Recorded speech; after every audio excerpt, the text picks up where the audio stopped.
रोप लागणीनंतर 20 दिवसानंतर फुटवा चालू होतो. त्या फुटव्याच्या अवस्थेत शेतकरी मित्रांनो आपण जेवढं पाणी कमी द्यायचीला किंवा शेतीला जेवढं पाणी कमी मिळेल, त्या रोपांना जेवढं पाणी कमी मिळेल तेवढं फुटवा अतिशय उत्कृष्ट पद्धतीने येत असतो.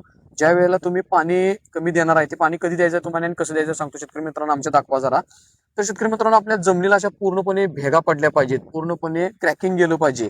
ज्या वेळेला भेगा पडतील, क्रॅकिंग जाईल, त्यावेळेला त्या मुळांना लागणारा ऑक्सिजन मिळत असतो.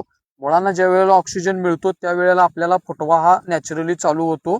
तर अतिशय उत्कृष्ट पद्धतीने फुटवा पण चालू होतो. येणाऱ्या फुटव्याच्या कोंबांची जाडी कधी वाढते शेतकरी मित्रांनो, तर त्यासाठी आपल्याला ज्या वेळेला फुटवा अवस्था असते त्यावेळेला अत्यंत कमी प्रमाणात पाणी द्यायचं आहे. त्यावेळेला तुम्ही पाणी जास्त दिला तर रोपांना फुटवा व्यवस्थित होणार नाही. राहिला विषय काय शेतकरी मित्रांनो, अतिशय जास्त पाणी झालं तर ती रोपं पिवळी पडणार, लालसरपणा येणार व खाली मुळी पूर्णपणे स्टॉप होणार. त्यामुळं फुटव्याच्या अवस्थेमध्ये पाणी अत्यंत कमी प्रमाणात देणं गरजेचं आहे. सरांच्या मार्गदर्शनाखाली आम्ही कायम पाणी कमी प्रमाणात देतोय हा. आणि त्यामुळे त्यांचं वेळेवर मार्गदर्शन होत लाभत चाललेलं आहे. शेतकरी मित्रांनो, तर आपल्याला ह्या व्हिडिओच्या माध्यमातून फक्त एक सांगायचं आहे की ज्या वेळेला ऊसाची फुटवा अवस्था असते त्या वेळेला आपल्याला अत्यंत कमी प्रमाणात रोपांना पाणी द्यायचं आहे.